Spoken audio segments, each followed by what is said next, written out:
இதுவரை நீங்க எத்தனையோ தேர்தல்களை பார்த்திருக்கலாம். பல இளைஞர்களுக்கு இது முதல் தேர்தலாக இருக்கலாம். ஆனா இது சற்று மாறுபட்ட தேர்தல், மிக மிக முக்கியமான தேர்தல். ஏன்னா இந்த தேர்தலில் நீங்க போடுகிற ஓட்டு தான் இந்தியாவில் இனிமே ஜனநாயகம் இருக்கணுமா இல்ல சர்வாதிகாரம் இருக்கணுமா, இந்தியாவில் புரட்சியாளர் அம்பேத்கர் எழுதின சட்டம் இருக்கணுமா இல்ல RSS எழுதுற சட்டம் இருக்கணுமா, இடஒதுக்கீடு முறை இருக்கணுமா வேண்டாமா, எல்லா மதத்தை சேர்ந்தவங்களும் ஒற்றுமையா சேர்ந்து வாழணுமா வேண்டாமா, இதையெல்லாம் முடிவு பண்ண போற தேர்தல் இந்த நாடாளுமன்ற தேர்தல். உங்க ஓட்டு தான் அந்த முடிவை தீர்மானிக்க போகுது. தமிழ்நாட்டை பொறுத்தவரை நாம வேண்டாம் மோடின்னு சொல்றோம்னா அதுக்கு காரணம் அவர் இரவுகளில் கொண்டு வரக்கூடிய சட்டங்கள். திடீர்னு ஒரு இரவுல தான் ஊழலை ஒழிக்க வந்த அவதார புருஷரா டிவி முன்னாடி தோன்றி பணமதிப்பு இழப்ப அறிவிச்சாரு. பல ராத்திரி மக்களை ஏடிஎம் வாசல்ல நிக்க வச்சாரு. எவ்வளவு உயிர் பலியாச்சு. அதே மாதிரி ஒரு இரவுல தான் பெரிய பொருளாதார புலி மாதிரி ஜிஎஸ்டி சட்டத்தை அமல்படுத்தி தொழில் முனைவோரையும் மிடில் கிளாஸ் மக்களையும் கொடுமைப்படுத்தினார். எவ்வளவு பேர் கடனால தற்கொலை செஞ்சுக்கிட்டாங்க.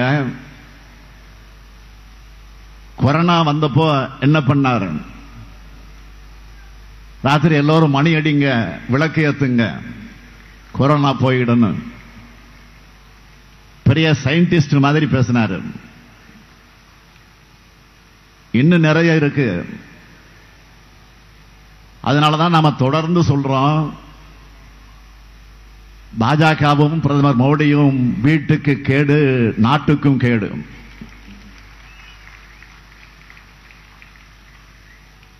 பிரதமர் மோடி இரவுகள் அறிவிச்ச அறிவிப்புகள் எல்லாம் மாற்றி இந்தியாவில் விடியலை ஏற்படுத்தத்தான் இந்தியா கூட்டணியை அமைச்சிருக்கிறோம். அதனாலதான் எனது அன்பு சகோதரர் ராகுல் காந்தி அவர்கள் கோவை வந்தப்போ நான் சொன்னேன், ராகுல் அவர்களை வருக, புதிய இந்தியாவுக்கு விடியல் தருகன்னு சொன்னேன். மக்களை சந்திச்சு மக்களோட மக்களா இருந்து அவங்க பிரச்சனைகளை முழுசா தெரிஞ்சுக்கிட்டு திமுகவும் காங்கிரஸ் கட்சியும் தேர்தல் அறிக்கைகளை வெளியிட்டு இருக்கிறோம். தெற்கிலிருந்து நம்ம குரல் காங்கிரஸ் தேர்தல் அறிக்கையில வாக்குறுதிகளாக எதிரொலிச்சிருக்கு. அதுல முக்கியமான சிலதை மட்டும் சொல்றேன். ஏழை பெண்களுக்கு ஆண்டுக்கு 1 லட்சம் ரூபாய், நீட் தேர்வு ரத்து,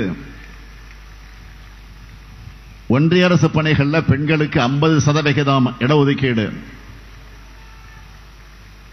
நாடு முழுவதும் சாதிவாரி கணக்கெடுப்பு, ஒன்றியத்தில் இடஒதுக்கீடு உச்சவரம்ப 50% உயர்த்த சட்ட திருத்தம், எஸ்சி எஸ்டி ஓபிசி பிரிவினருக்கான காலி பணியிடங்கள் ஓராண்டுக்கு நிரப்ப நடவடிக்கை,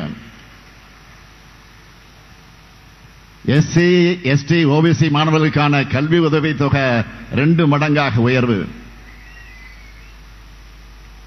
பாஜகவோட ஜிஎஸ்டி சட்டம் ரத்து செய்யப்பட்டு புதிய சட்டம், சென்னையில் 3வது ரயில் முனையம், கோயம்பேடு முதல் அம்பத்தூர் தொழிற்பேட்டை வர விரைவில் மெட்ரோ ரயில், விம்கோ நகரில் இருந்து எண்ணூர் வர மெட்ரோ ரயில் நீட்டிப்பு, வடக்கிலிருந்து வரும் ரயில்கள் விம்கோ நகரில் நின்று செல்ல நடவடிக்கை, வில்லிவாக்கம் ரயில் நிலையத்திலிருந்து தெற்கு பக்கமாக செல்ல சுரங்க நடைபாதை, மணலியில் இஎஸ்சி மருத்துவமனை, செங்குன்றத்தை ஒட்டி தேசிய நெடுஞ்சாலையை கடக்க உயர்மட்ட மேம்பாலங்கள், பழவேற்காடு முதல் கடப்பாக்கம் இடையே மேம்பாலம் அமைத்து புதிய சாலை. இது மட்டுமல்ல, பெட்ரோல், டீசல், கேஸ் விலைய குறைக்கப்படும். மாணவர்களின் கல்வி கடன் முழுமையாக தள்ளுபடி செய்யப்படும். சிறுபான்மையினர் விரோத சட்டங்கள் ரத்து, விவசாய கடன்கள் ரத்து, தேசிய நெடுஞ்சாலைகள் இருக்கக்கூடிய டோல்கேட்டுகளை முற்றிலுமாக அகற்றப்படும். 100 நாள் வேலை திட்டத்தின் வேலை நாட்கள் 150 நாட்களாக உயர்வு, நாளொன்றுக்கு 400 ரூபாய் ஊதியம். வங்கிகளில் மினிமம் பேலன்ஸ் இல்லாத போது விதிக்கப்படக்கூடிய அபராதம் நீக்கப்படும். முதியோர், மாற்றுத்திறனாளிகள், மாணவர்களுக்கு ரயிலில் மீண்டும் கட்டண சலுகை. நாடாளுமன்ற உறுப்பினர் அடங்கிய குழுவின் பரிந்துரை அடிப்படையில் பேரிடர் நிவாரண நிதி ஒதுக்கீடு. மீனவ மக்கள் நிறைந்த பகுதி இது. அவர்களுக்காக அறிவிக்கப்பட்டிருப்பது உலர்மீன் முற்றங்கள் கட்டுதல் போன்ற மீனவர்களுக்கு தேவையான தொழில் கட்டமைப்பு பணிகள் 100 நாள் வேலை திட்டத்தின் கீழ் கொண்டு வரப்படும். பாரம்பரிய மீனவ சமுதாய மக்கள் பழங்குடியினர் பட்டியலில் சேர்க்க நடவடிக்கை. தேசிய மீனவ நல ஆணையம் அமைக்கப்படும். மீன்பிடி தடை காலங்களில் மாற்று பொருளாதார வேலை வாய்ப்புகள் உருவாக்க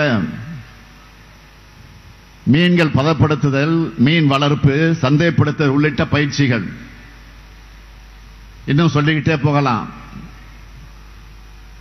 இப்படி திமுக, காங்கிரஸ் வெளியிட்டிருக்கக்கூடிய தேர்தல் அறிக்கையில் இந்த தேர்தலோட ஹீரோனா பாஜக வெளியிட்டிருக்கக்கூடிய தேர்தல் அறிக்கை இந்த நாட்டுக்கும் நாட்டு மக்களுக்கும் அது வில்லன். செய்திகளை உடனுக்குடனும் துல்லியமாகவும் தெரிந்து கொள்ள சப்ஸ்கிரைப் பண்ணுங்க.